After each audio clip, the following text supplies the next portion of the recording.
Hello, and thank you for joining us today. This is the second webinar of Domestic Scan 14-02. The scan itself was conducted in October of 2015 on the topic of successful intermodal corridor management practices for sustainable system performance. My name is Jean Wallace. I'm the Assistant Division Director for the Modal Planning and Program Management Division at the Minnesota Department of Transportation, and I also have the fortune to have served as the Chair of Domestic Scan 1402. So I'll be kicking things off today as well as serving as the moderator for today's presentations. In a few moments, we'll be sharing more background and information about this domestic scan, but I want to first thank the NCHRP program for supporting this domestic scan, and I want to thank my fellow scan team members and our supporting team from Aurora and Associates and CTC and Associates, especially Greg Wadley with CTC, who has kept our scan team on track with our implementation efforts and who arranged today's webinar. Greg is the man behind the curtain today in keeping this webinar running smoothly. Of course, I also want to thank our presenters from each of the organizations who participated in our scan, and especially those who are presenting today. A couple of logistics for today's webinar. We'll be starting with an overview of the domestic scan, followed by two presentations, one from Caltrans and a presentation from the Virginia DOT, and we're also hoping that we have a presentation from New York State DOT. Following the three presentations, we'll have some time for questions and answers with today's attendees and participants. We ask you to use the question box provided to log any questions you may have regarding our scan or for our presenters. In addition, today's webinar is being recorded and will be posted on the Domestic Scan webpage for future viewing. Excuse me. Joining me today from the Domestic Scan team are Lynn Weiskopf with the New York State DOT and Carrie Martin from the Michigan DOT. And also joining me today are our presenters, Ann Mahaney with Caltrans and Amy Tang McElwain with Virginia DOT. The idea of intermodal corridor management is very complex. In our scan, we learned that there are many ideas and practices of what intermodal corridor management is, and therefore identifying successful practices that others can implement can also look very different based on your agency's view of intermodal transportation and corridor planning. Our scan found many noteworthy practices and ideas, and we've identified some key categories in which we summarized our findings and best practices. Our first webinar, which was held back in March, started at the beginning by sharing examples of setting a vision for corridor planning and development. So today we're talking about complete systems in intermodal corridor planning and development, and we'll provide some context for what we mean by that. First, our scan team acknowledged that corridors are defined by more than topography or the location of a highway, for example. Corridors can be shaped by current and projected population growth and economic development areas, multiple modes connecting major urban areas, or connections between port facilities and manufacturing and distribution centers, for just a couple of examples. Travel patterns and multiple modes provide a means of describing corridors along which facility and operational improvements can increase the ability to move people and goods, even in intensely urbanized areas. Realistic intermodal corridor management considers a complete system rather than complete streets, which some take to mean all modes are applicable everywhere all the time. In planning for intermodal corridor development, our scan team surmised that the appropriate question should be, are there sufficient complete modal networks within this corridor to satisfy different travel demands, including active transportation options, rather than, is every travel option available everywhere? At the same time, the effectiveness of the networks to truly satisfy travel demand must consider the first and last mile of trips. So as you can tell, there's a lot of context behind the idea of complete systems, and our presentations today will demonstrate two different examples, hopefully three, like I said, of how this idea is being implemented. Lynn Weiskopf and Carrie Martin will first present an overview of the domestic scan to give you an idea of our scope, how we conducted our scan and our scan participants, and a summary of our key findings and best practices. So please allow me to introduce Lynn and Carrie, and then I'll turn it over to them. Lynn Weiskopf is the Director of the Office of Policy, Planning and Performance at the New York State Department of Transportation. In her current capacity, Lynn oversees a variety of planning studies, as well as the development of policies in such areas as capital program development, freight, active transportation and demand management, performance management, and sustainability. Lynn has a Bachelor of Arts in Economics and French from the University of Vermont and a master's degree in Public Administration from Columbia University. And Carrie Martin has over 24 years of transportation planning experience. She began her career in 1992 with the Michigan DOT in traffic analysis and forecasting for the transportation projects of all sizes, and eventually moved on to managing National Environmental Policy Act studies related to capacity improvement projects. In 2001, Carrie joined the Michigan DOT's University region as the lead region planner for a 9-county region in South Central Michigan. Carrie has a Bachelor of Science in Urban and Regional Planning from Michigan State University and a master's certificate in project management from the George Washington University. Lynn, Carrie, please give us an overview of the SCAN team's findings. All right, thank you, Jean, and thank you everyone for joining us today. As Jean mentioned, I was also a member of the SCAN team and was fortunate to have the opportunity to participate in the 2015 peer exchange and learning from our presenters today as well as the other SCAN participants. So I'm going to provide a brief overview of the SCAN and its recommendations, and then Carrie Martin is going to go over the SCAN findings. Next slide, Greg.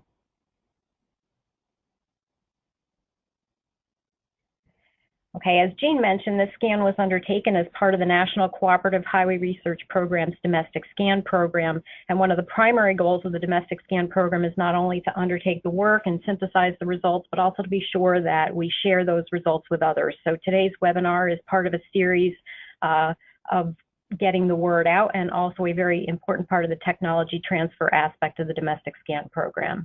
Next slide. The specific goal of this particular SCAN was to develop practical guidance and example strategies of successful intermodal corridor management practices. And as you're going to hear in a minute from Carrie, intermodal corridor management is to be distinguished from integrated corridor management.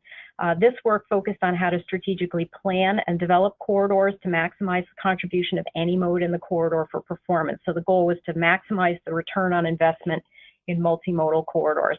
And that does build on a number of principles, including corridor level planning, multimodal corridor management. So in this case, looking for the most appropriate balance of modes to support the needs of the people and goods moving within the corridor, integrated corridor management, which focuses on operating and managing the corridor between the modes, and active traffic management, which is what's happening on the ground. Next slide, please. All right, the team found that intermodal corridor management is an evolving practice, as Jean mentioned, and it could be supported by, for example, additional research and development activities and, of course, some funding. So, for example, we found that successful intermodal corridor management requires a mix of disciplines, relying on planning, engineering, and operational management, but a lot of the curricula you find today doesn't integrate these skills. We're looking for things like a blend of operations and understanding of ITS systems and emerging technologies and how to apply them, engineering and design, big data management and analysis, visualization and planning. So developing new integrated curricula can help to prepare the planners of the future for intermodal corridor management. We felt that this work should build on the excellent work of NCHRP Report 798, the role of planning in the 21st century Department of Transportation, which is a great reference for the competencies, skills, abilities, and other factors that are needed to develop strategic planners for the future. Intermodal corridor management is probably also going to require updating design standards. So, for example, the highway design manuals were largely developed in the 60s, and at that time, increased demand was met by adding capacity. But today, corridors can include multiple modes, and demand can be met in a number of new ways with new technologies, with applying real-time data and analysis and demand management strategies, for example, and this can be used in addition to or in some cases, potentially in lieu of adding capacity. So we think that the policies and procedures should be updated to reflect these opportunities as well. And as practices evolve, NCHRP could develop a capability maturity model to help DOTs understand where they are in terms of intermodal management and what steps they can take to move forward in having full capacity in this area. And in terms of funding, there are, of course, opportunities to take advantage of existing programs such as Tiger solicitations and potentially new opportunities similar to what's available now for integrated corridor management for pre-implementation and implementation grants, again, promoting the opportunity to build these corridor concepts. But also we felt that increased funding for ongoing core activities is going to be very important, and this includes data acquisition and management, corridor maintenance, and corridor operations. There's clearly a need for more funding in most areas, all areas of transportation infrastructure, and one of the things we thought was particularly important was that data is an important asset and needs to be appropriately managed and funded. Next slide.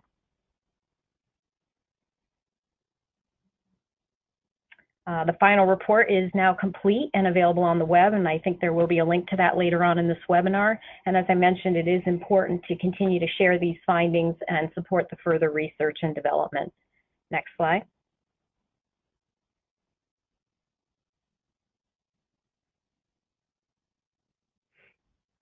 This is a picture of our SCAN team from 2015, and again, we want to thank our supporters, Aurora and Associates, Harry Capers, who was our principal investigator, and CT and Associates, Greg and Melissa Yang, who continue to support bringing us together and making the presentations like today possible.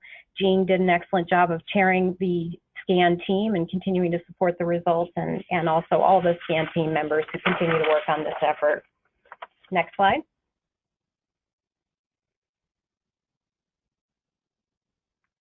We did look for regional balance when we selected states for this study, and also a wide variety of examples of different aspects of intermodal corridor management. So for example, we heard about statewide corridor visioning from Florida. We got an example of where executive level support was working to break down modal silos. For example, in Utah, we looked at ways to measure performance on a broader basis. Maryland, Massachusetts, and Oregon were some excellent examples. Different corridor approaches and policies from New York, North Carolina, and California, and different operational approaches from Virginia and Arizona. Next slide.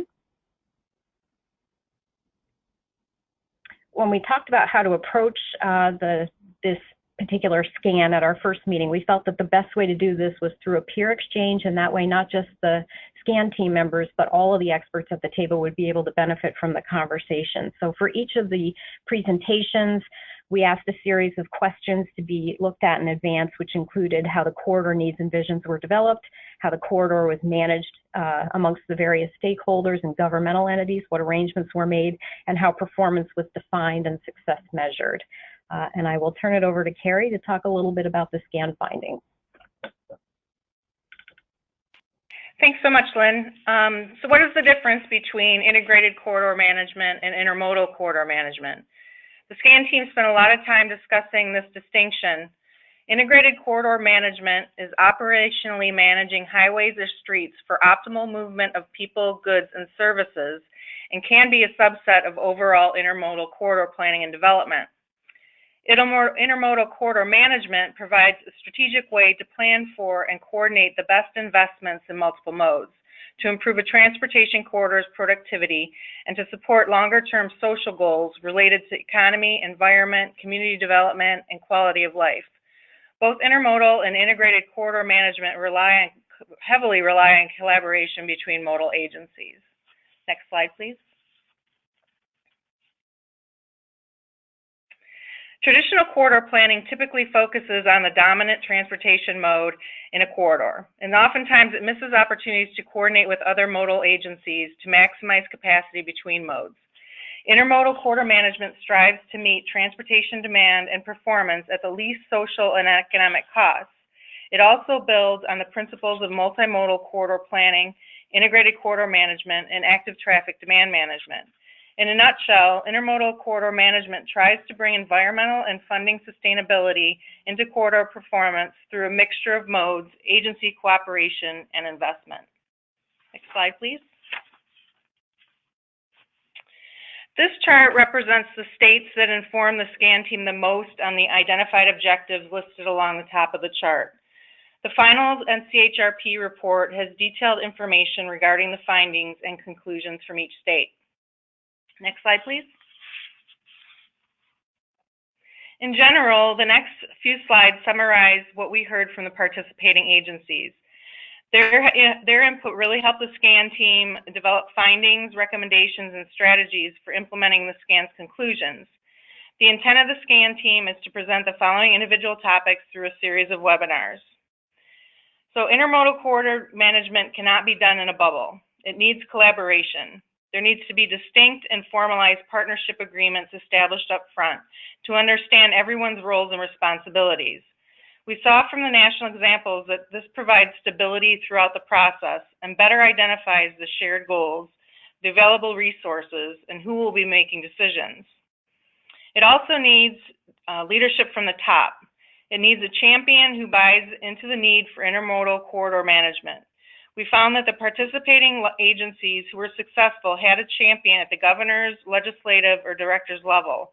However, in saying this, to get results, all levels of an organization need to buy into and support the vision, so it also needs buy-in from the bottom up. Next slide, please. As Lynn mentioned, data is an integral investment and asset when planning for intermodal corridors. Having the right data helps to both make investment decisions and measure performance. It also helps in telling the story, both before the investment is made and after implementation. The owners and operators of the modes must coordinate their efforts so that data can be shared, integrated, and used to make decisions regarding development and management, both in real time and for the future.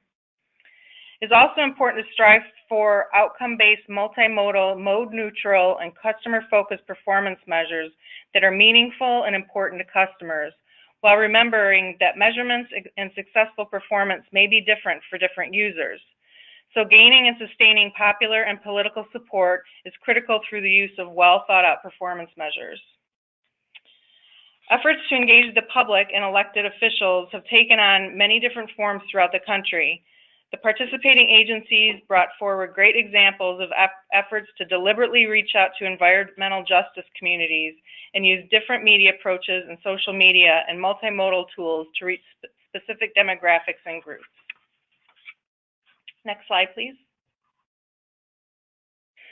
Funding was an ongoing theme throughout the SCAN team's discussions and the participating agencies' presentations.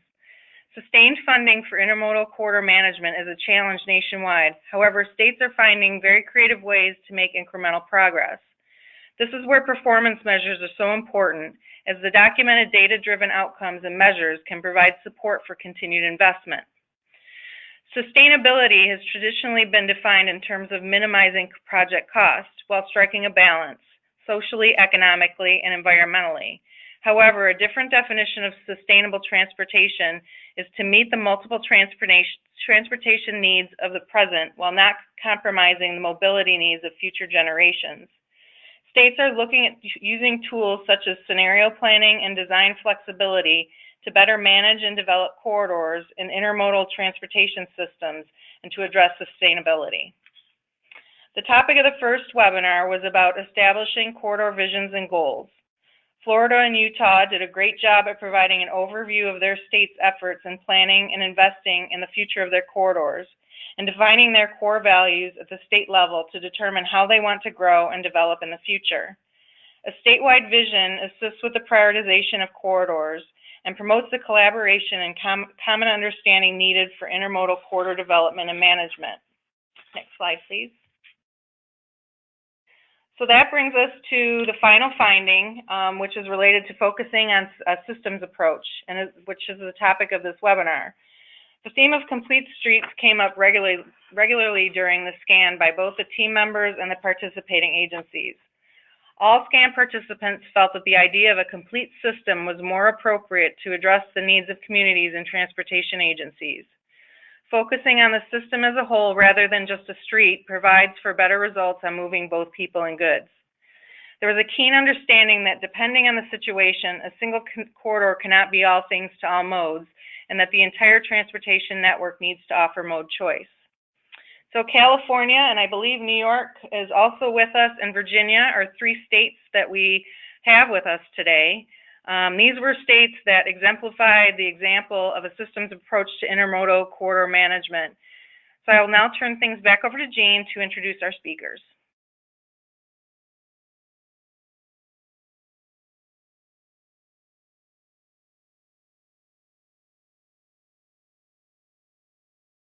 Thank you, Lynn and Carrie, for the SCAN overview. As Lynn mentioned, that the final report is complete, and it's posted on the website domesticscan.org. And again, the number is 14-02. We will provide a slide at the end of today's presentation with the Domestic Scan webpage address. Also, just a reminder that you can submit questions via the chat box, and we'll be addressing those at the end of all of our presentations. So let's move now to our first presentation from Caltrans. Our presenter today is Ann Mahaney, and let me introduce Ann. Ann is a Senior Transportation Planner and the Smart Mobility and Active Transportation Branch Chief in the Policy section of Caltrans' Division of Transportation Planning. Ann is experienced in identifying opportunities that provide active transportation options and network connectivity. Ann's team works to transform policies into practices so that projects ultimately provide comfortable and equitable transportation choices. Early in her career, she led Caltrans' Complete Streets policy development. Ann holds a master's in geography and planning from California State University at Chico. Ann, welcome, and please tell us about Caltrans' approach to Complete Streets. Well, thank you, Jean. It's a pleasure to be here and a part of this national level discussion on multimodal complete corridors. I am excited to share what Caltrans has been doing to operationalize the Complete Streets design approach into its full array of functions in order to deliver multimodal projects. So I'm going to present a slice of the range of work that we do in order to help change the culture in our State Department of Transportation and to provide a system for the future. As the report that recommended, we looked seriously at that what planners need to do to be prepared for the future. And incorporating the Complete Streets design approach for each project, for everything we do, is essential for Caltrans' role in the future in order to minimize and even possibly looking at eliminating the multitude of impacts from transportation such as air quality and travel-inducing land development to even dividing communities. So in order to limit, next slide, please. So to limit our discussion today, again, we are doing a lot of things, but the work that we are working on in the Smart Mobility and Active Transportation branch, I'm going to describe that, and it's work that we feel is pretty important, and also, as was mentioned earlier, we have support on this and direction from the governor's office and our agency, and so it's nice to have that support, plus we have our executive management support on implementing these changes. And then, so what we're doing is the work we're doing is helping the practitioners actually carry this work out. So there's a list of 7 topics here. I'll describe these and define them. There's some acronyms there. And these are efforts we're working on to basically result in facilities that have looked at the full array of modes and needs for that particular system, rather than the siloed approach of a project that we kind of had been doing. And I'm kind of thinking that other departments of transportation did as well. So California has had legislation passed in next slide, please. California had legislation passed in 2014, and I'm not sure exactly of our inventory of our system prior to that, but we now are required to have a full, robust transportation asset management plan, and with the objective of achieving performance targets. And this transportation asset management plan, this plan informs both decision-making and also a project selection process. For our funding program, our main funding program is the State Highway Operations and Protections Program, and we call it SHOP, the SHOP for short. And under this plan, projects now will need to include multiple assets in order to achieve multiple benefits. So the siloed individual project approach is really not efficient on many levels. It interrupts the state highway system for the users on a regular basis. Plus, it's a pretty wasteful way to carry out projects. So what we're doing now is looking at how we can combine all of these different performance targets into doing those projects all at one time in one location or a corridor. So again, the project selection criteria will be, it's going to be performance driven. We're just getting started on this now. We're working on the plan and the process. And but the goals are, as you can see, focused on pavement, culverts, transportation management systems, so, you know, ITS and operations, and bridges. So where does, you know, the complete streets component fall into this? You know, there isn't a performance target for those complete streets features that would bring the active transportation modes into consideration in this big picture. They are eligible under the State Highway Operations and Protection Program Fund, the SHOP Fund. However, without a performance target, it makes it a bit challenging. And there are reasons there isn't a performance target, and it mainly deals with the fact that we haven't really inventoried what our active transportation facilities are yet. So that's something in the works. But until that time that we have that inventory, we've got some processes in place to help folks incorporate, you know, the complete transportation system into their projects. Next slide, please. So we now have what's called this is the SHOP nomination process. And we worked with a consultant, and we have a really nice graphic here.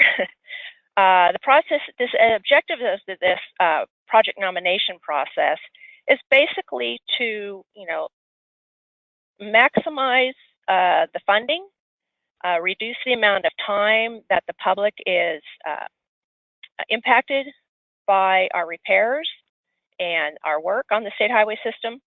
And in that process, we're also working across multiple function areas. So the planning process goes all the way through and goes to the design process, and all of those groups through to maintenance work together on developing the project scope.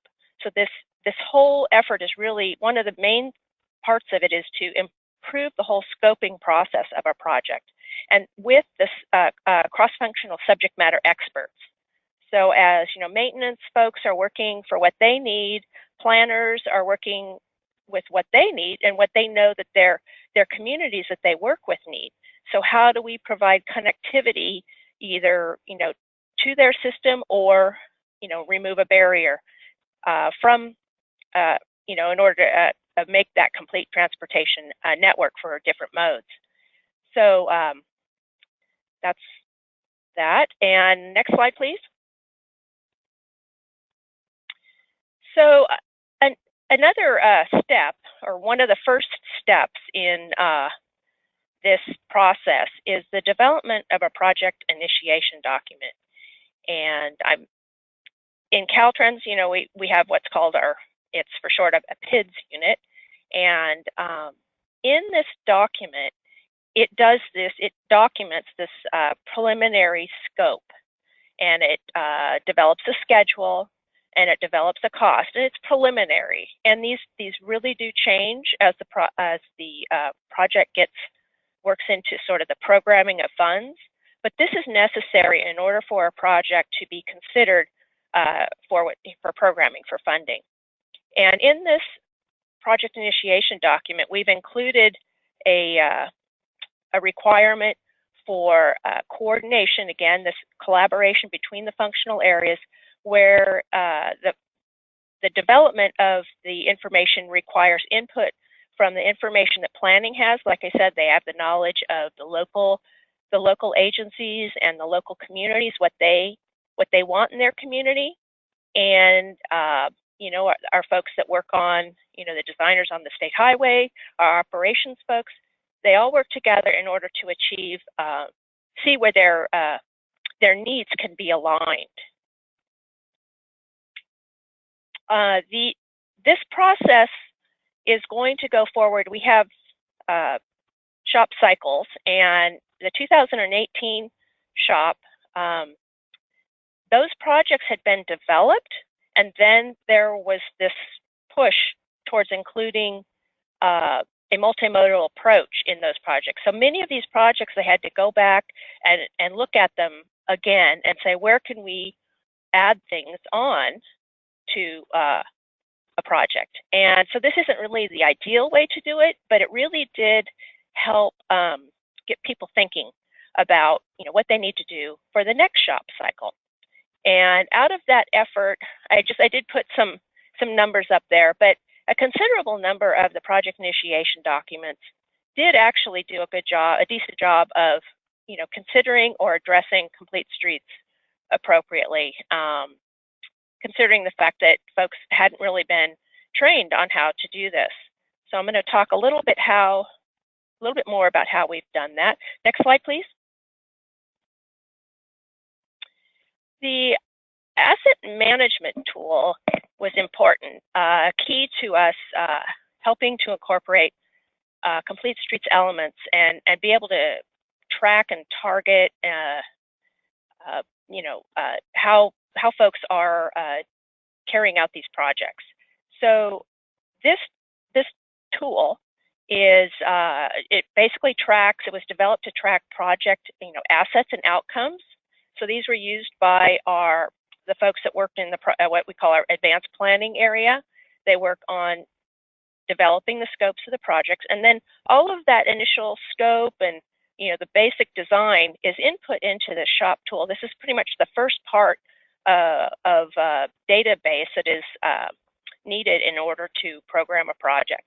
And it basically describes a project, but it's the widgets, So we have 30, we were able to incorporate 30 complete streets elements into this tool. And we do have plans to include, of course, a lot more. But these are sort of the ones that are used most frequently on a state highway system that we found. And again, I wanted to point out that complete streets features, they're not tied to performance targets like some of the other elements, like for safety and mobility. And we also have one for culverts. And so there are performance targets that folks in our districts, we have 12 districts in California, need to meet. They say they need to do these things, they get money, and then they actually have to deliver on what they said they were going to deliver. So this is the challenge, and we're working, again, like I said, to provide, to help provide the information needed for us to be able to establish targets and performance metrics for complete streets. Next slide, please.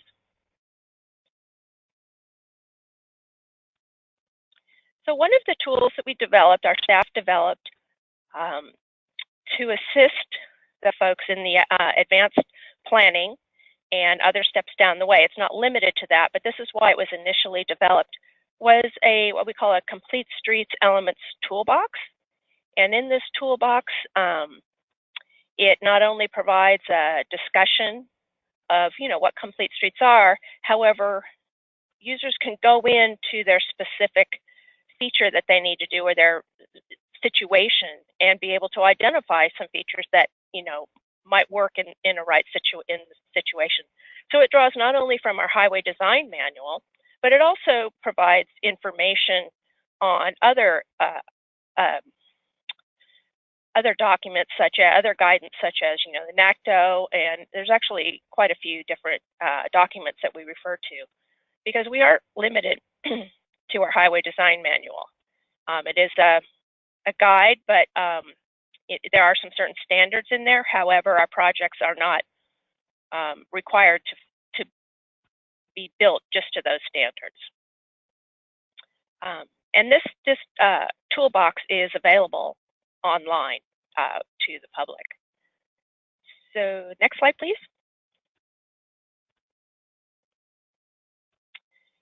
The other thing we're working on right now, and we're very close to getting this ready to be delivered, is actually a complete streets element selection process.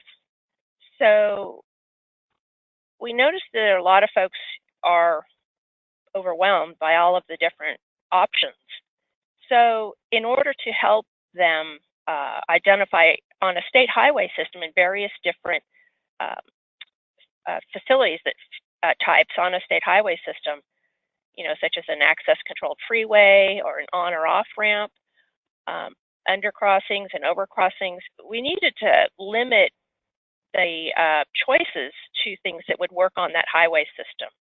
And this allows a series of sort of questions or situations to be selected. And through this selection process, a list of features pops up that will allow folks to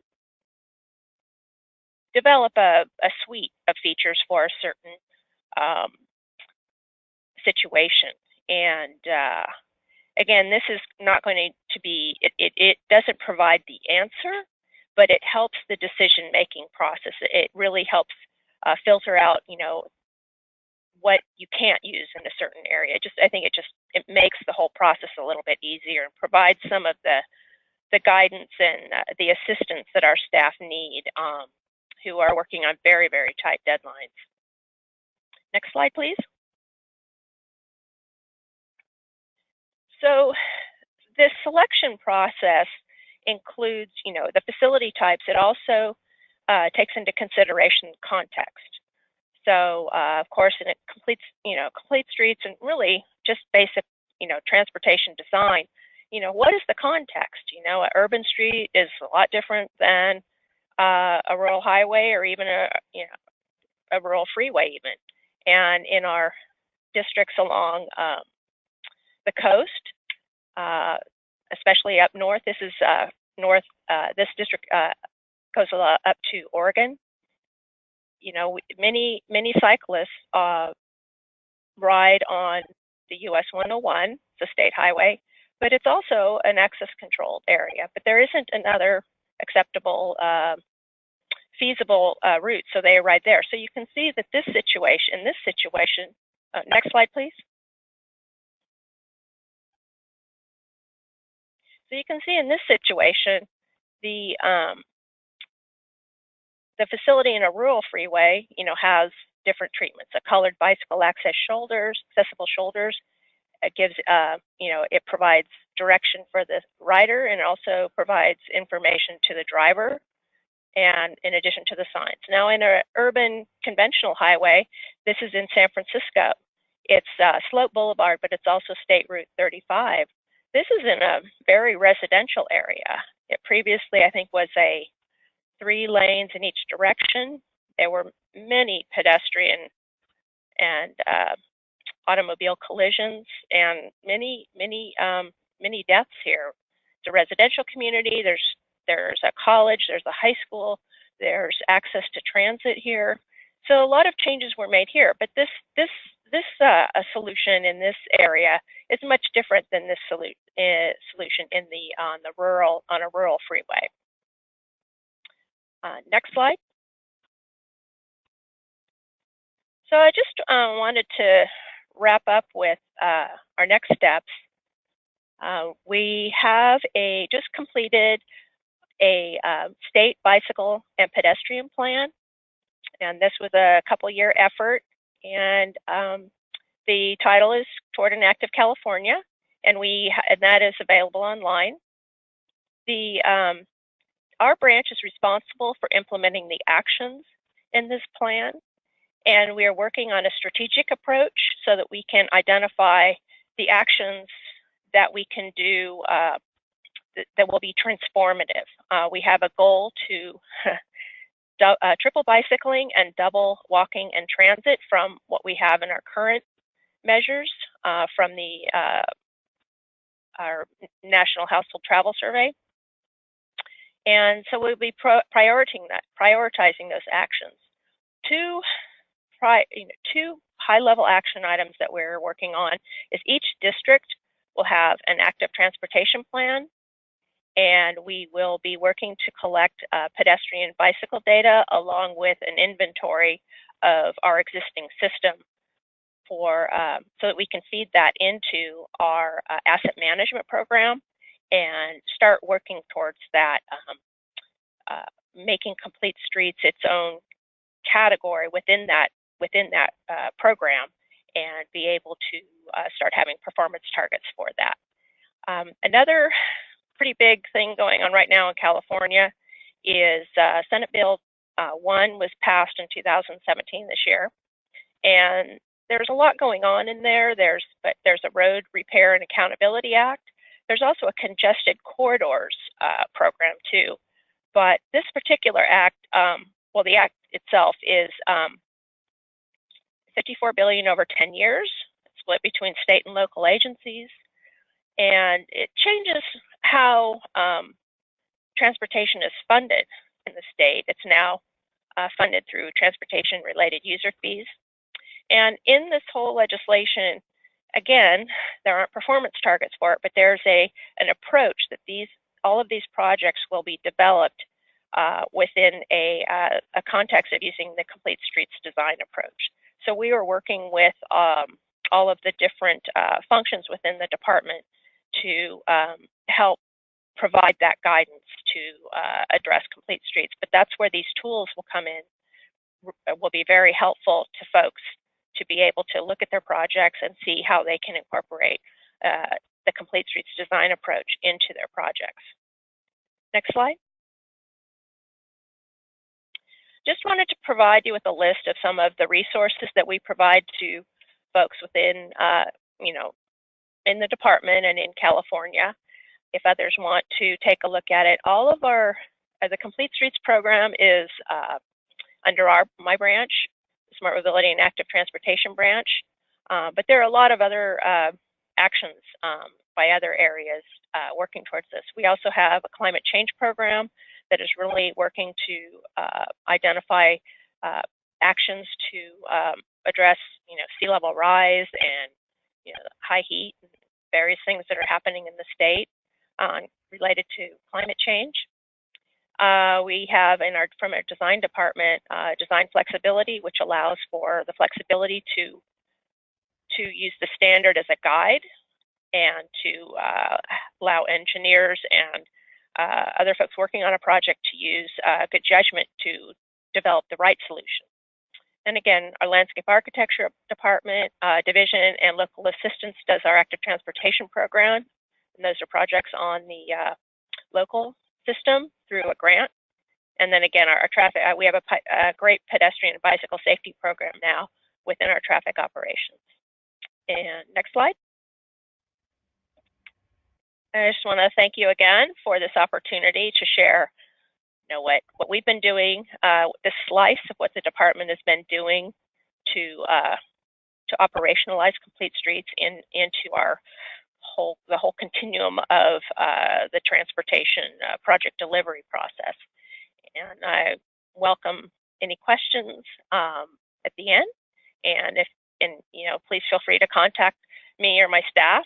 We are available. I'm sure if you Googled us, our names would pop up along with our contact information from our website. Thank you very much. All right, thank you very much, Anne. Our SCAN team was really impressed with, we had a couple of presentations by Caltrans during the SCAN, but what really impressed us with this particular presentation was, like you presented, it was really about taking a policy and turning that into action in areas where it normally wouldn't have been included. So including it in your maintenance program, including it in your early scoping documents, that's really important to be very direct about doing that. And we also like the Smart Mobility Framework approach. And what it's really driving is that culture change to be more effective in implementing Complete Streets across the board. I also really like how Caltrans is building it into asset management with performance measures and trying to define those performance measures and targets as well. It's very important. Just before we move on again, I'll remind everyone to attend, who's attending today's webinar, to use the question box to answer questions, and we'll do Q&A following our last two presenters. Our next presenter is Fred LeBeau from New York State DOT. Fred works in the Planning and Sustainability Unit of the New York State Department of Transportation in the New York City region. Fred partners with a team of transportation planners and engineers and with the New York State DOT Mobility Coordinator to progress a variety of mobility projects on state highway corridors in New York City. Fred works in the Project Development Division of Planning and Development, which provides technical analysis and engineering support to progress mobility projects through preliminary design. Fred holds a bachelor's degree in civil engineering from Syracuse University.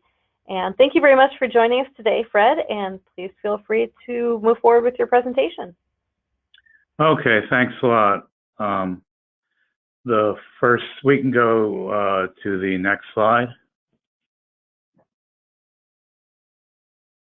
Yeah, so we have just a bunch of statistics here.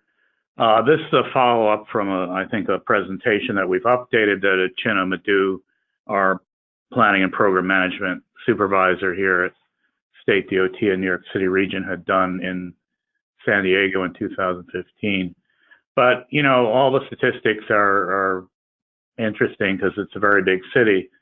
But I think what pops out is that you're trying to really connect modes on the same street. So the whole idea of intermodal corridors has been an idea that has been active in New York City because it was such a transit-oriented city, but it wasn't done systematically the way it has begun to be done in the last few years.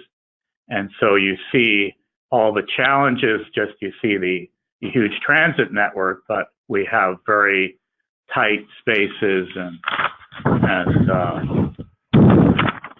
we have transit trying to operate with parking lanes, with signalized intersections, with a huge amount of traffic. So it is definitely an intermodal challenge.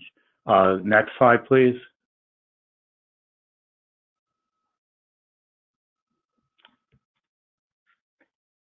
Okay, this shows our planning region. Now you see the counties to the north of New York City, Putnam, Westchester, and Rockland, and the counties to the east on Long Island, Nassau, and Suffolk, as well as the 5 boroughs of New York City, Bronx, Queens, Manhattan, Brooklyn, and Staten Island. Kings is Brooklyn. So we in our state DOT here in the region focus on the state highway system in New York City, and we'll also be presenting some of the other agencies' work like New York City DOT and the Select Bus Service also in New York City. But our Metropolitan Planning Organization, NMTIC, looks at that entire metro planning region, and we try and connect in because, as I mentioned before, it is so intermodal and so connected that someone can be coming on our Metro North Railroad system from up in Putnam and Westchester and Rockland, coming down into Manhattan, and then they have to connect to subways or they have to connect to buses.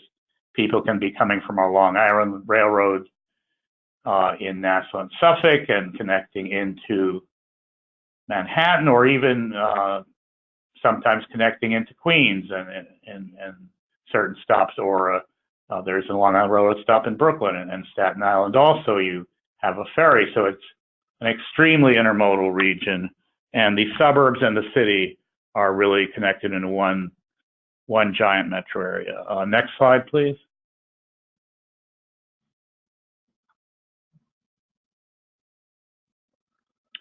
And this is just kind of a built on built, which doesn't mean a lot to a lot of people outside of state DOT, but it can be a challenge in the intermodal sense of dealing with intermodal corridors, because some of our highways, we deal with what's defined as our limited access highways, which are called freeways in most places.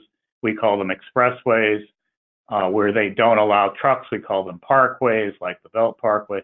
But as you can see, some of our limited access highways, like the Belt Parkway at the southern circumference of Brooklyn and Queens, is really what we call unbuilt, which means it's really owned by New York City and not by New York State.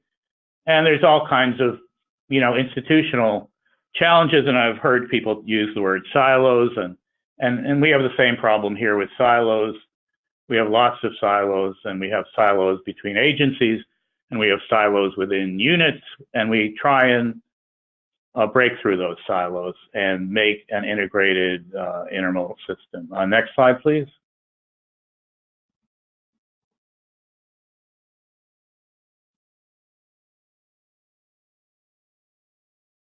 Okay, and so this is a nice little graphic with lots of crowded places.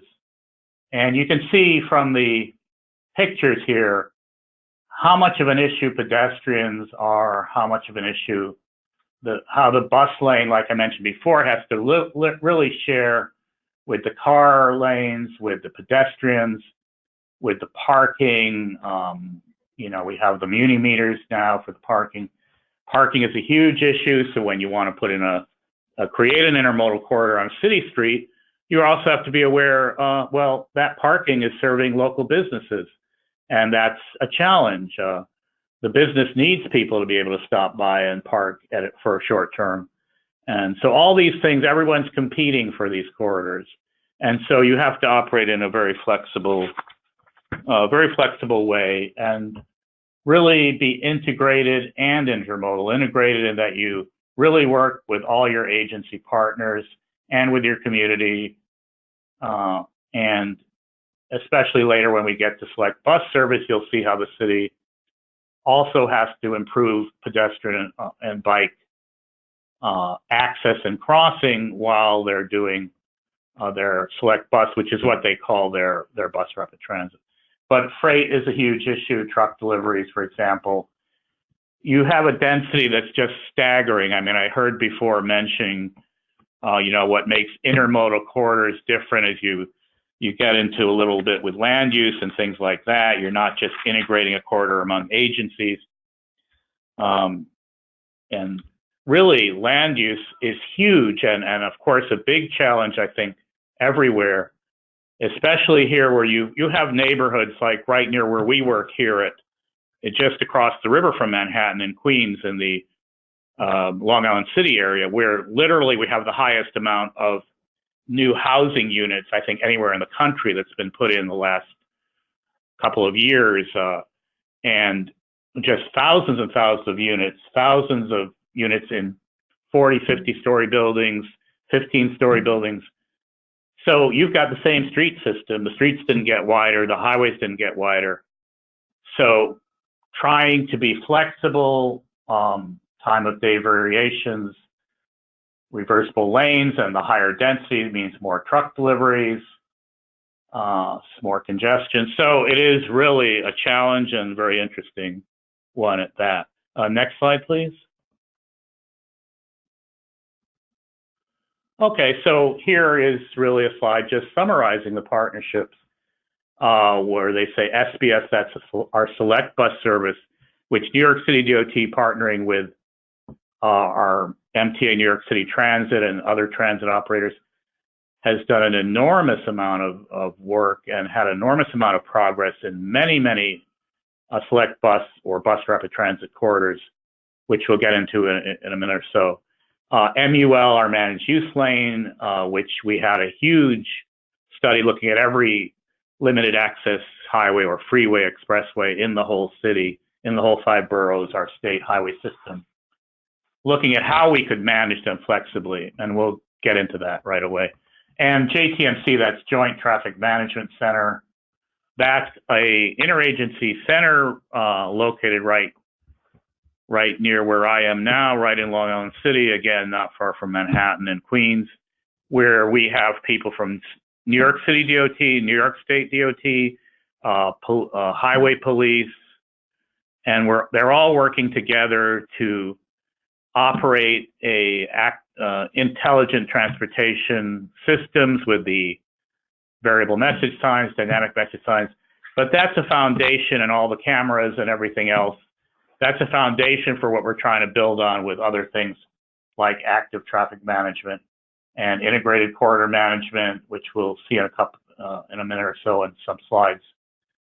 And our Metropolitan Transportation Organization, as I mentioned, is called NYMTIC, New York Metropolitan Transportation, and New York Metropolitan Transportation Council, right, not Commission, Council.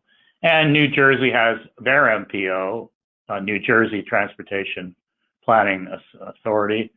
And we have Transcom, which gets all the traffic data. And these are all umbrella agencies that try and help us coordinate. In addition, our main office in Albany has a full framework, a full structure to help us build what we call active traffic transportation demand management. Of course, the federal FHWA has been pushing that, and we take what we used to just do ITS through our JTMC and have our signing, notifying congestion ahead and all that. And we're moving forward to a much more proactive, involved version of that, which is active traffic traffic management.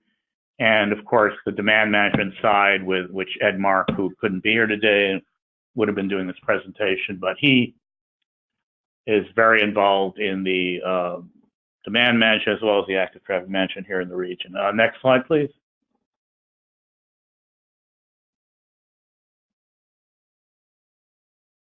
Okay, so here you see the framework of the active transportation demand management policy that main office has provided for us. And it really has all the communication, letting travelers know when there's congestion, when there's a problem, when there's a need for route choices. We have travel time signing, all kinds of things like that. And this dovetails very nicely with the governor's Drivers First program, which is really supposed to let drivers know that, not just leave them sitting wondering when the congestion is going to end and what's causing it, but letting them know what's happening, is it construction, is it an accident, and what are their choices. And you can see we have the collaboration between agencies, city DOT, state DOT, enforcement agencies, planning agencies, parking, everything. And the key is dynamic, that through our Joint Traffic Management Center, through all our different agencies' own management centers, including Transit's own dispatchers and management centers, we have to really be flexible and dynamic. Because the bottom line, one, we don't have any space. And two, in many neighborhoods, we're increasing density 10, 15 times what it was literally 5 years ago. So we're generating enormous amounts of traffic with the same amount of curb-to-curb space.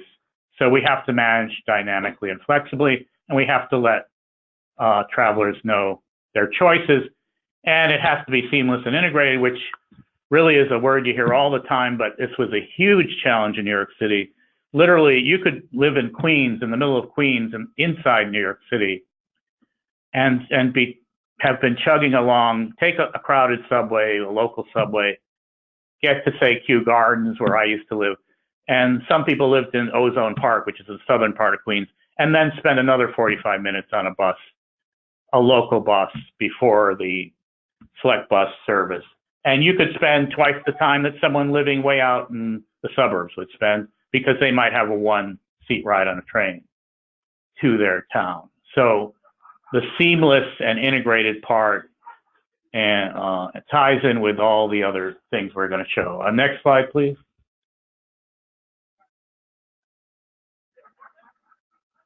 Okay, this was a managed use lane study, which I mentioned before.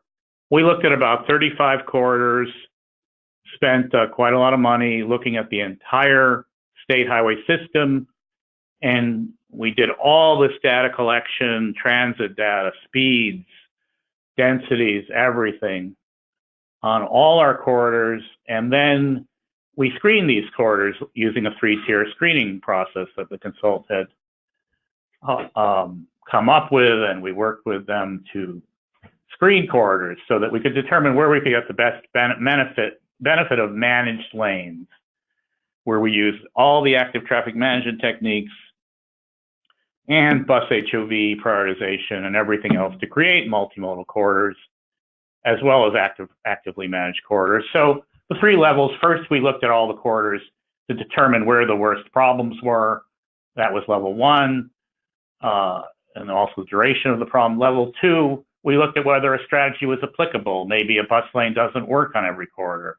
some corridors, like I mentioned, the space is so limited that it may have enough transit demand, but just no space to put a bus lane because you would have no place to put it except by taking away a lane, and that would have left you with such congestion on the other lanes it would be unacceptable. And then finally, we selected the most appropriate corridors. Next slide, please. And this just gives you some detail on how we screen. I don't want to take up a lot of time on all this, but basically, you see, like, for example, you could have an expressway with a low speeds, less than 30 miles an hour. Sometimes it's much less. But if it's only for 15 minutes, it might not be as high a priority as an expressway where you could have 2 full hours in the peak periods with very low speeds. Same with bus volumes. You had to have quite a lot of buses to make it a viable managed lane intermodal corridor. And of course, poor level of service, et cetera. Next slide, please.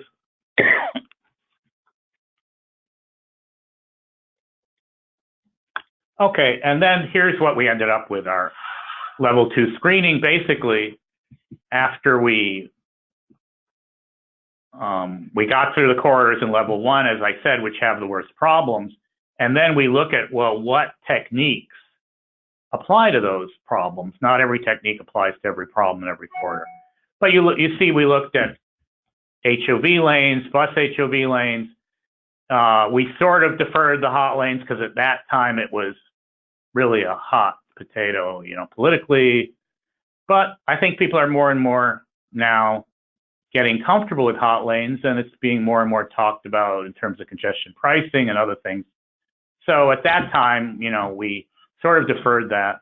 Exclusive transit ways, which are wonderful, but again, like I said, unfortunately, New York City has made the mistake of building and then building all the buildings right next to the highways, as I'm sure many older cities have, and then we don't have always the room, but we try to use contraflow or whatever, using shoulders as it was done in Minneapolis and other places for peak period bus use.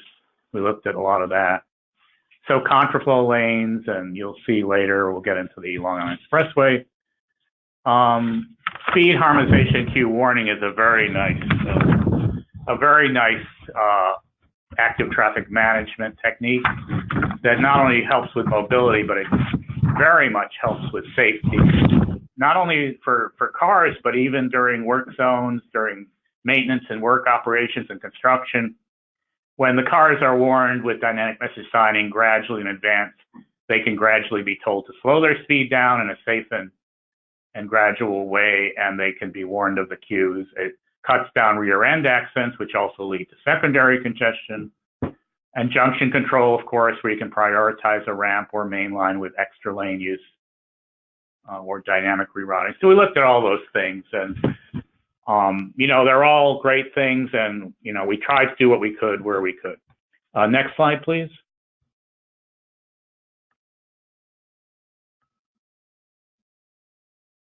Okay, so I should have had a slide saying what was the conclusion of the managed lane study. The conclusion of it was we have a couple of corridors that we really went to the top of the list, but those were the Long Island Expressway and the Cross Bronx Expressway. And I'll get into those after we go to this topic, which is New York City DOT partnering with our Metropolitan Transportation Authority, which runs the buses. This has been an enormous success story. I'm not going to, spend a lot of time. I know time is limited, getting in, explaining every corridor. But I think really what's fascinating about this is just to tell you a little story. A few years ago, quite a few years ago, Ed Mark, who is, like I said, is the main person, our mobility coordinator, who would have been presenting today. He came to me once during a TRB in Washington that he invited me to attend with him. We were presenting some things. And he was all excited about bus rapid transit. That was many, many years ago. And we came back and we were all fired up about it. And we worked with our our metropolitan planning organization, NMTIC, and we had a very nice seminars and meetings, and we got all the agencies involved, and we really couldn't get anywhere with it, to be quite honest. It wasn't the time when people were ready for it. As people have mentioned the word champion before, I don't think that word can be mentioned enough. I think they should teach that in planning school. I think having the champions, as someone mentioned before, at all levels is critical. At that time, we didn't have the champions. Later, Mayor Bloomberg and now Mayor de Blasio has expanded even more, and the governor, and everyone is championing all the agencies, city, DOT, and transit. And you see how many corridors, select bus service is what they call it. And you'll see there's many corridors that just, for example, Woodhaven Boulevard is a giant, very wide corridor through many huge residential neighborhoods from the middle of Queens all the way to the south end of Queens. And you would have struggled to cross it. It was a very pedestrian unfriendly, and yet there were so many neighborhoods right next to it with both apartments and very nice single family homes and attached homes. And it was almost like the boulevard was more important for people going through than for the neighborhoods. Just recently, phase one of the Woodhaven Select Bus Service opened, and you see the bus lanes. And in doing the bus lanes for Select Bus, they've also improved pedestrian safety at the crossings. Next slide, please.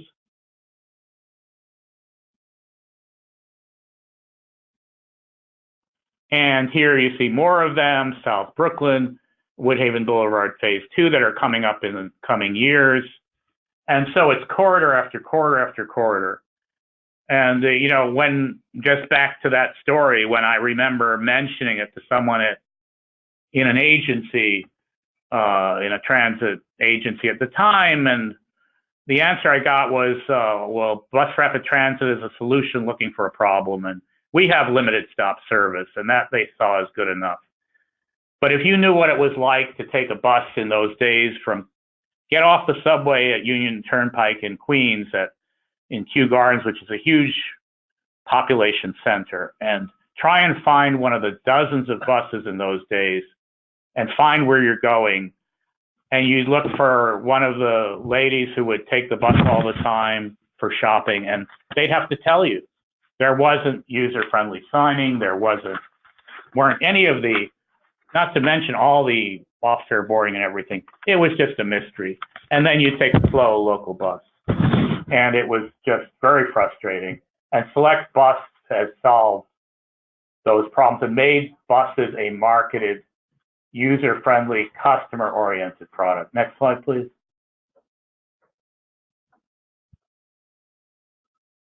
Okay, now we get into another thing that the state and New York State DOT, City DOT, New Jersey Transit, New Jersey NJTPA, the MPO in New Jersey, our MPO here, have taken what we call the I-95 corridor. That includes the Long Island Expressway that goes all the way out from the Midtown Tunnel that gets you out of Manhattan into Queens, all the way out into Long Island.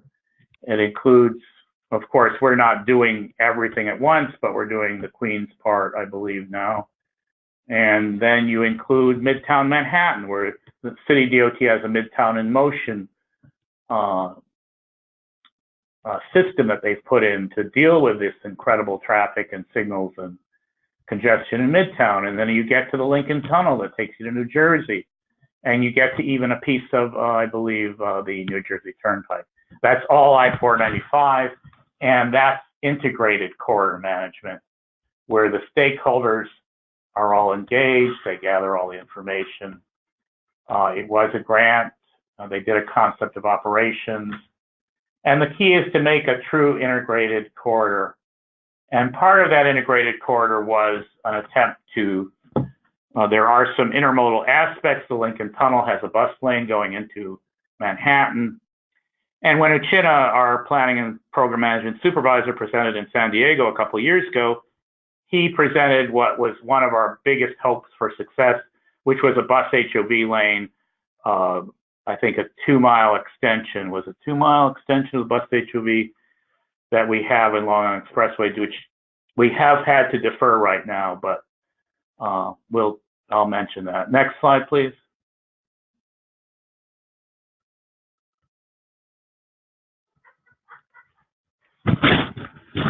Okay, and you see the challenges. You have incidents and incident-related delay. Now, here's a picture of a tunnel, for example. What if there's an incident? Another agency I forgot to mention is our MTA Bridges and Tunnels, which is the agency that operates some of our tunnels and bridges. Now, what if you're waiting in the tunnel coming from Manhattan to go into Queens? And you don't even know that when you get onto the Long Island Expressway in Queens, which will be off this picture to the east, you don't know there's an incident, but now you will because all the coordination and communication is there. So all the operating conditions on the corridor, whether it's a planned event or an incident or accident, the communication will be there through all the agencies, all the portions of the corridor, whether it's Midtown Manhattan or the Lincoln Tunnel into New Jersey, or the Midtown Tunnel into Queens, or the Long Island Expressway in Queens.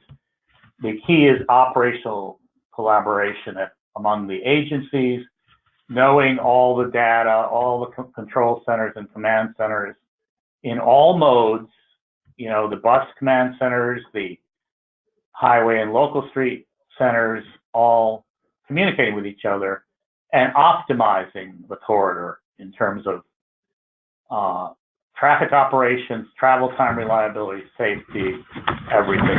And Ed, Mark, and I know Lynn are very involved in this, and certainly during the question and answer, I know they can tell you a lot. Next slide, please.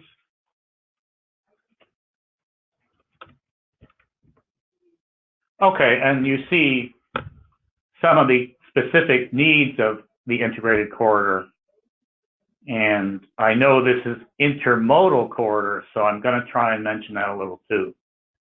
But the same foundation you create for an integrated corridor is going to be very valuable also for intermodal corridor operations.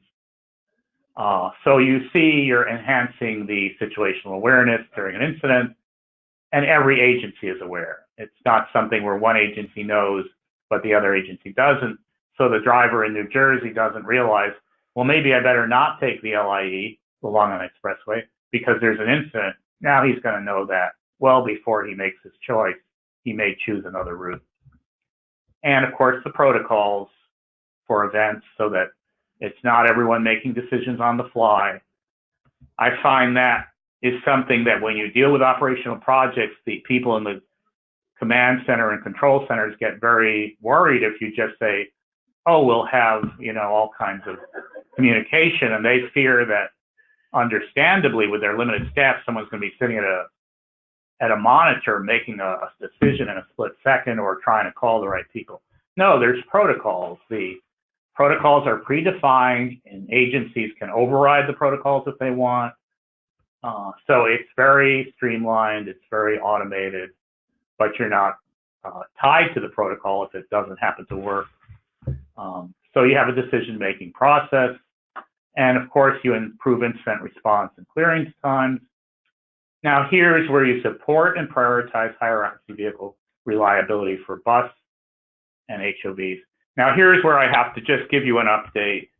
Chinna had told you in the initial presentation he did, for those who were involved in watching what he did in San Diego, we did have on the Long Island Expressway both an extension of our high occupancy vehicle lane and bus lane, which was going to extend it all the way out almost toward the eastern edge of Queens, and we also had active traffic management.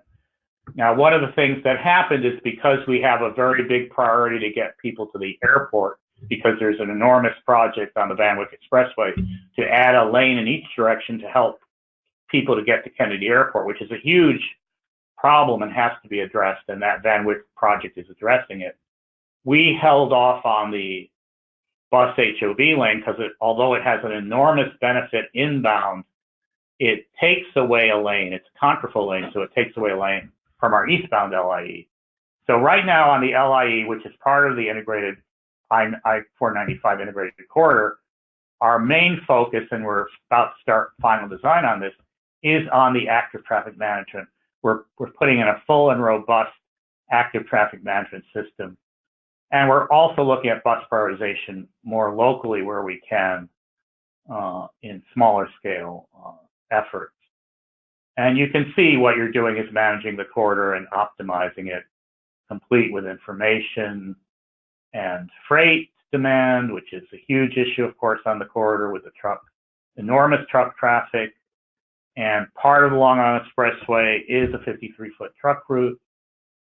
Sometimes in the evening, you'll see just masses of trucks on the Long Island Expressway heading in toward Manhattan and the tunnels. So again, this ties us into New Jersey, through Manhattan and through Queens, all on the I-495 corridor. And you see all the stakeholders. Everyone has to be involved. We get rid of the silos. We integrate not only the agencies, but everyone else involved. Next slide, please. Okay, so as you see, we've got the emails of everyone. Chenna is who presented in previously in San Diego, I believe, is our head of planning and program management here at State DOT and Region 11, New York City region. And myself, you can always contact me and Edward Mark. Ed Mark is our mobility coordinator, who's been an integral person in active traffic management, integrated corridors, and in working together with us on mobility projects, big and small. And that sums it up, and we'll be happy to answer questions later. Thanks a lot. All right. Thank you very much, Fred. What really struck our team specifically, our SCAN team, was just how much collaboration and cooperation is ongoing in such a densely populated area, and how many stakeholders need to be involved in that area. So great presentation, and it's interesting to see the work that's been done in the 2 years since we conducted our SCAN. Moving on to our final presentation, our final presenter today is Amy Tang McElwain with the Virginia DOT. Amy's professional career started in Taiwan as a transportation consultant. She joined Arlington County as a transportation planner prior to her long career with VDOT in 1998. Amy has an extensive education and background in ITS architecture, systems engineering, and integrated corridor management concepts and strategies.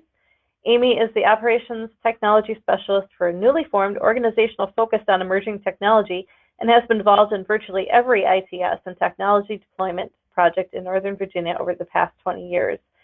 Amy holds a Master of Science in Civil Engineering, specializing in transportation from the University of Maryland at College Park. And just to set some context prior to Amy beginning her presentation, VDOT is the third largest state-maintained highway system in the country, behind Texas and California. VDOT is one of 7 transportation agencies that reports directly to the Secretary of Transportation. Amy, welcome, and please feel free to begin your presentation.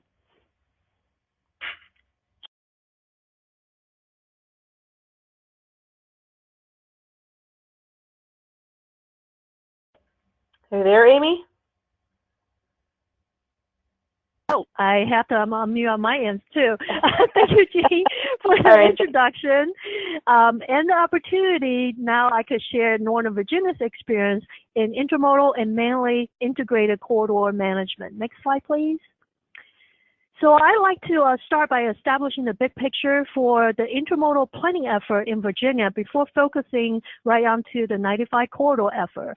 I'll talk about the condition and ICM planning for 95, and recently we also completed a federal ICM grant-funded planning effort for Northern Virginia.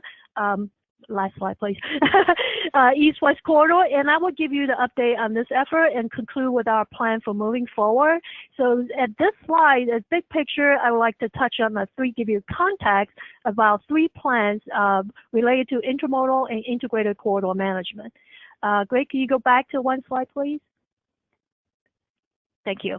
So the first one is the VTrans 2040, and Virginia's Office of Intermodal Planning and Investment led the development of this long-range multimodal transportation plan.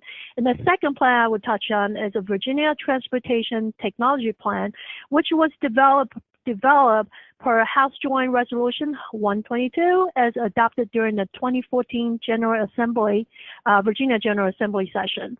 That document, this plan documented the statewide transportation technology goals and the 5-year plan of action.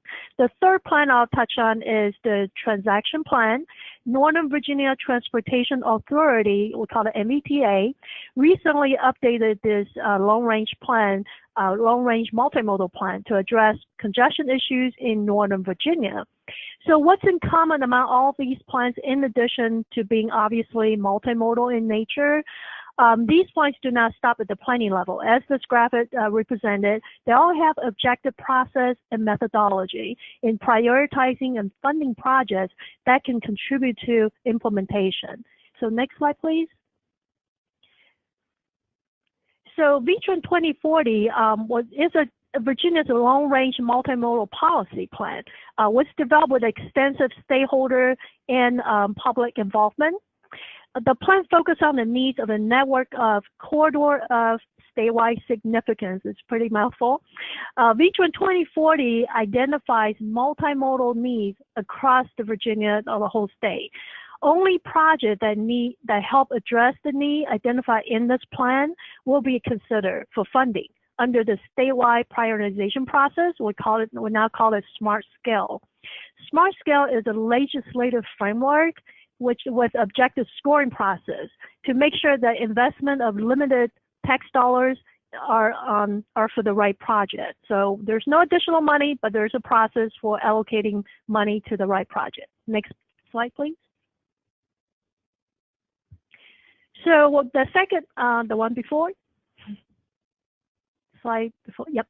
So as I mentioned, the second big plan is the technology plan for the statewide. This plan and projects were developed with focus on corridor of statewide significance, again, identified in VTrans 2040. So that's a consistency between the two planning efforts. This plan focused on using technology to meet the intent of moving people, goods, and services efficiently, safely, and conveniently. It aims at supporting multimodal. So there's this theme of multimodal as well. It also has a quantitative, data-driven project selection process for ranking the project for allocating the limited,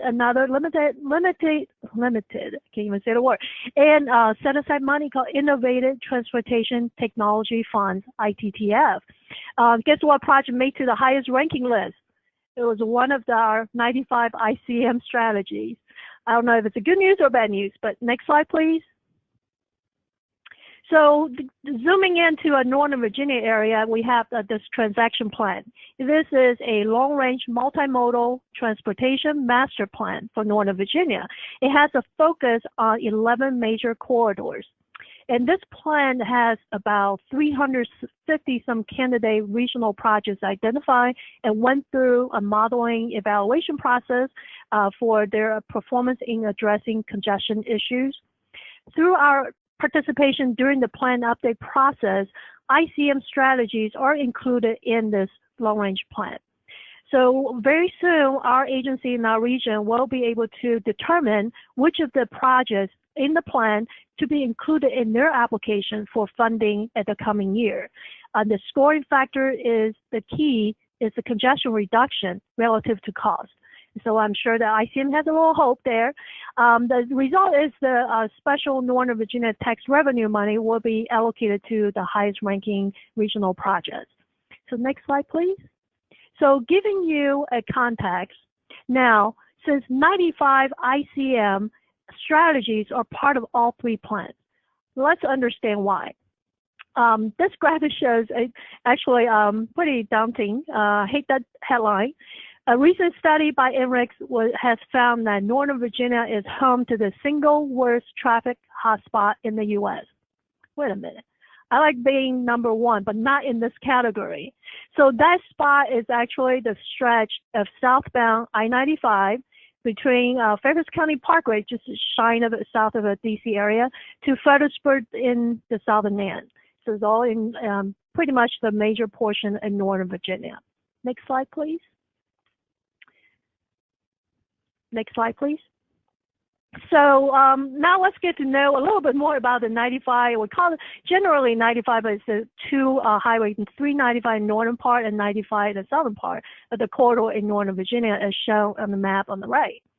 It's a 48-mile corridor. It extends between the Spotsylvania County and Fredericksburg southern end to Washington, D.C. border in the upper northern part.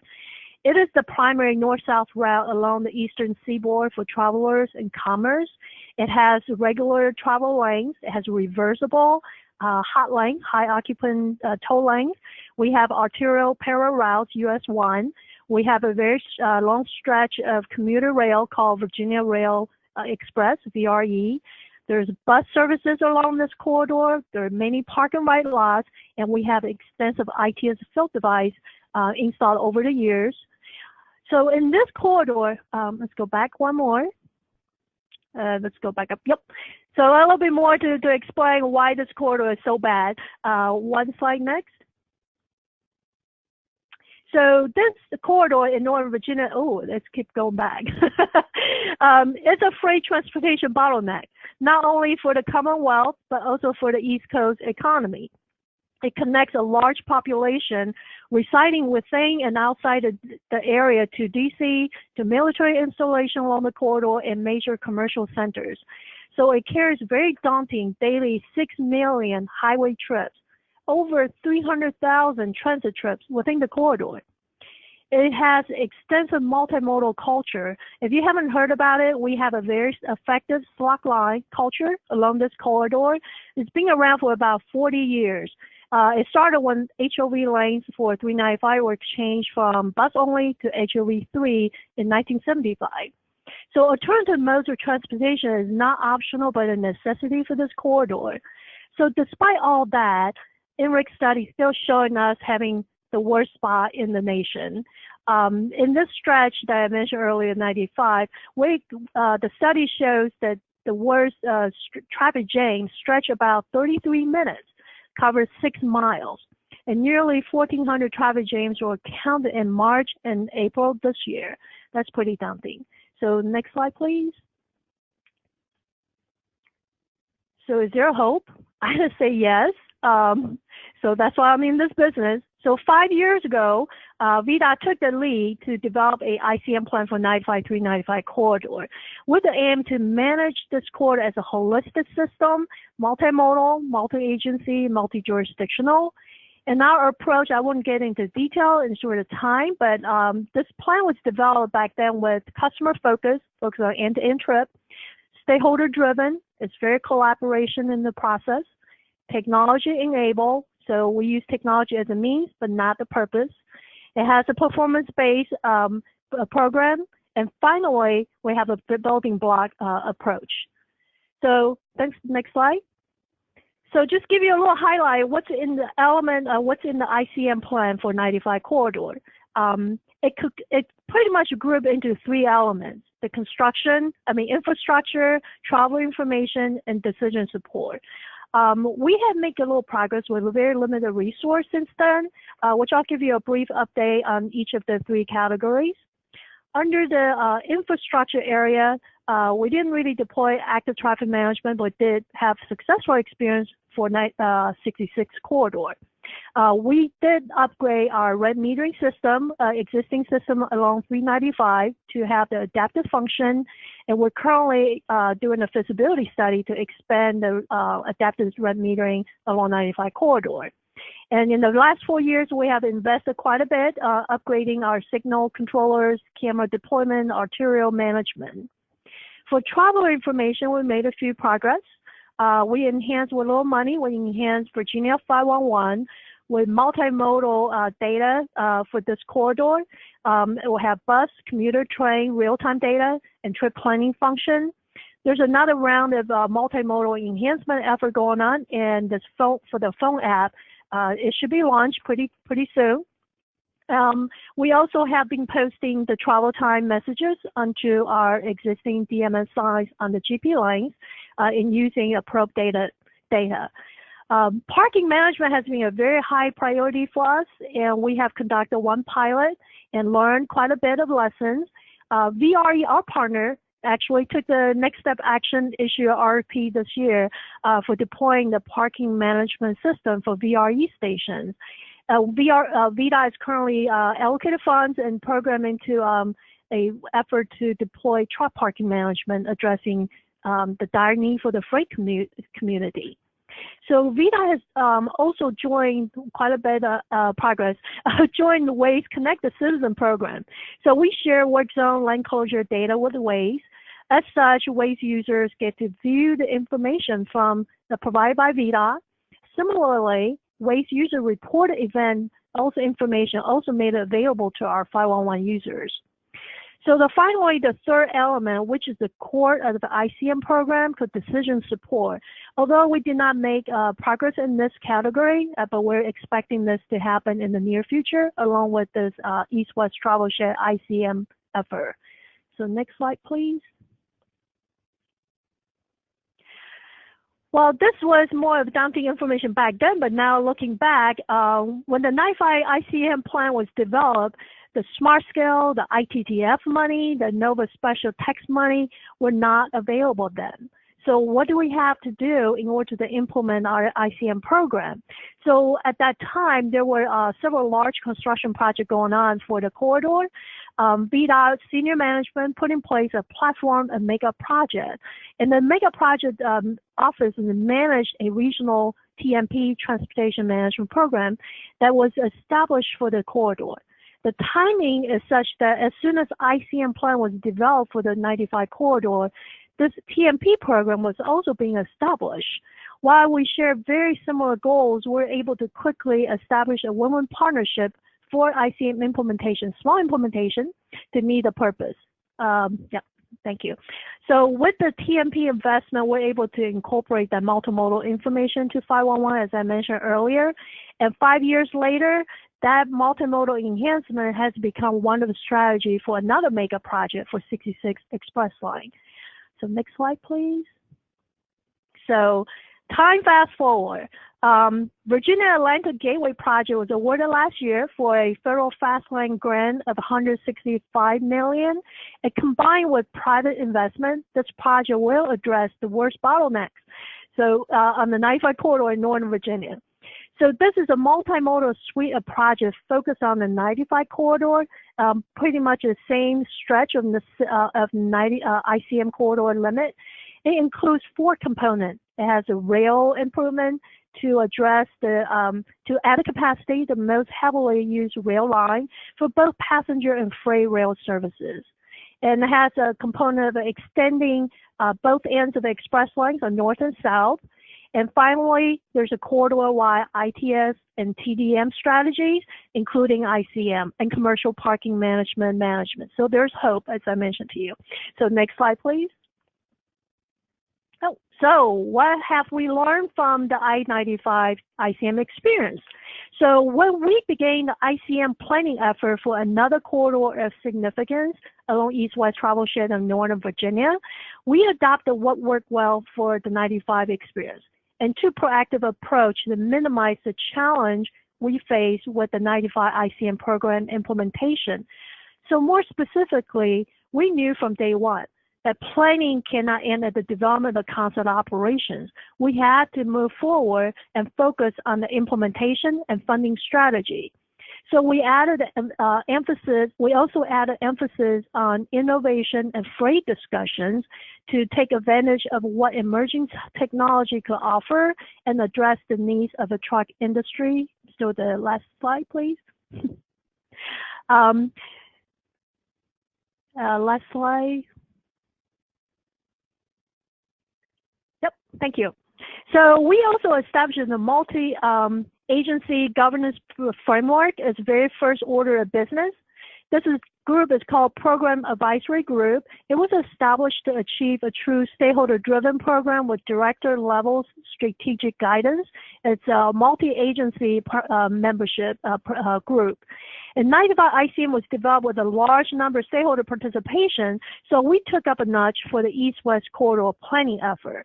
Not only we have large participation, we also formed a group of champions from the stakeholder pool, so they became our extended partners who facilitate all our subject-focused workshop discussions.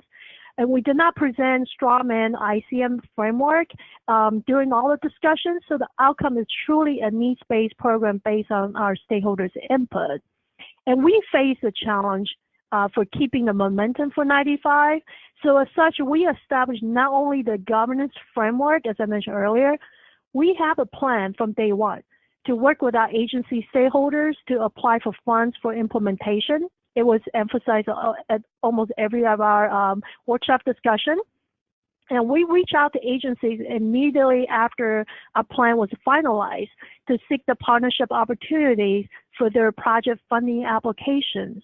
So we are also currently working diligently to develop a website, so as a common communication platform, so that all stakeholders can be on the same page because we're all on the same boat. So next slide, please. So more lessons learned, that we also learned that ad hoc approach will not lead to the ultimate vision. So and during the East-West Travel Shared ICM planning effort, we identified mission-critical elements. Those initiatives will be continued to be led and championed by VDOT, so we will not drop the ball. And we realized that infrastructure-heavy ICM strategies is too costly for moving forward. In this program, we emphasize public-private partnership to achieve ICM goals with limited infrastructure approach. As I mentioned earlier, building block is great, but it needs dependable funds to keep the program going. VDOT took the lead several months ago to organize the region with strong support, very strong support I may say, for submitting a regional mobility application for the ATCMTD grant. While sadly, unfortunately, our application was not selected this year. Let's go back the slide here, please. We're going with our plan B, which was stretch the implementation schedule, but we're still moving forward. So maybe it's a timing coincidence. Back then, 95 corridor plan, we had express lane going on. Same thing with 66, we got express lane going on with the TMP program. So ready for additional partnership. So next slide. All right, very quickly about what we're doing with the East-West Travel ICM elements, just focusing right onto the sort of middle bottom portion. Conditional, travel real-time condition monitoring and data warehouse are two major foundational initiatives that support three application strategies listed on the right side. One is our enhanced decision support, which we didn't focus on in 95 due to limited resource, but this will be our mission critical element for this ICM program. The second is the next generation travel information. And third is it's very different than our 95 departure from that is focusing on demand management, events incentivization. So our goal is to reach a maturity level where structured, coordinated public-private partnership programs will incentivize our traveler behaviors that will ease the congestion. Then we have a lot of supported initiatives that including connected vehicle technology, signal operation, incident management, freight, bike, pedestrian, all sorts of supporting initiatives also part of this whole program. So what do we plan to do going forward with two ICM plans in hand? Yes, next slide, you're right. So we plan to join two corridors into one regional mobility initiative, largely leverage the East-West ICM framework. The regional mobility initiative, which is shown in that in this map coverage area, our goal is to provide more reliable travel times for commuters and provide more travel choices between modes. It will improve mobility in Northern Virginia, particularly when major events occur, which happen almost daily basis, through a regional integrated corridor management program, the decision support system. and travel information will be provided to users and transportation operators. So they will use a multimodal strategy to improve our flow. So that's our vision of combining two corridors into a regional mobility effort. Next slide, please.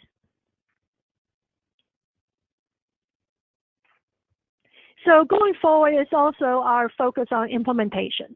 So implementation will be our top priority via partnership and proactive funding strategy. So we're aiming all possible eligible funding opportunities at federal, state, regional, local levels. And we're familiar with the eligibility process and funding schedule, and we're partnering with our stakeholders ongoing. So we're working with them to achieve what we plan to accomplish together. So we're all, as I mentioned earlier, we're all on this together. So next slide, please.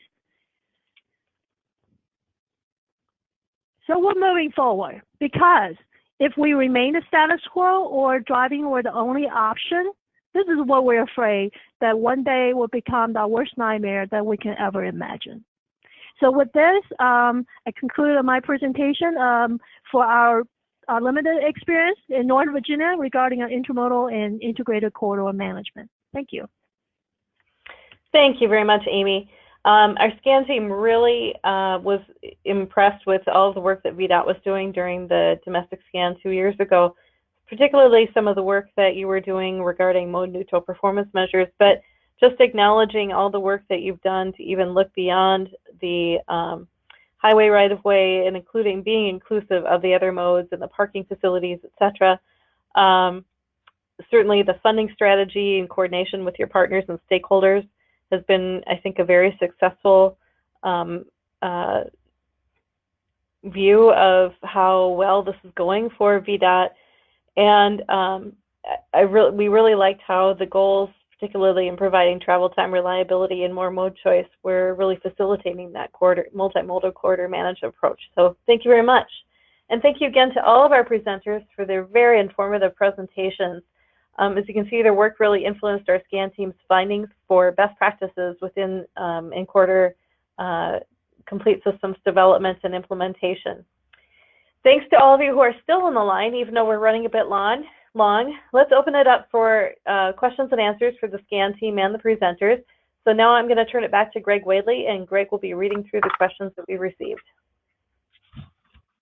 Thank you. So we really only have one question, and I believe it came in fairly early in the presentation, so I think it might be focused more for Ann Mahaney. I don't know if Ann, are you still on the line? Are you asking? Of course. Okay. We lose Ann? Ann, are you still there? I think we might have lost her. Yeah. Okay. Well, I tell you what. I think that, like I said, I think that question was specifically for her. But I do have the person's name and the question, so I can actually we can reach out and get the answer to her. But other than that, that was really there was only the one question today. So outside of that, I think we're good to go. All right. I guess we'll do maybe one last call for any questions that any of our participants may have for the panelists or the SCAN team members.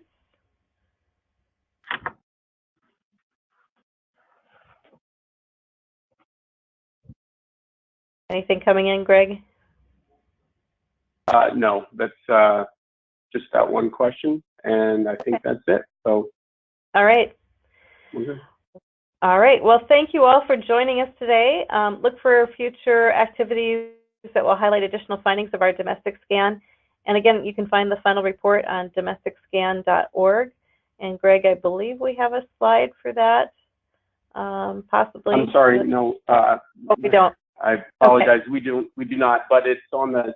If you simply Google domestic scan, and it's domesticscan.org. So if you just Google domestic scan, and this is scan 1402, we'll have the webinar posted up there along with the first webinar that was on visioning. So you'll be able to view it at any point in time in the future. It'll probably give us about a week to get it up. Great. Thank you so much. And the final report is also located at the same location, domesticscan.org. All right. Well, thank you again to all of our presenters, and thank you for all of you who participated and tuned into our webinar today. Have a great day, and we hope to see you again soon.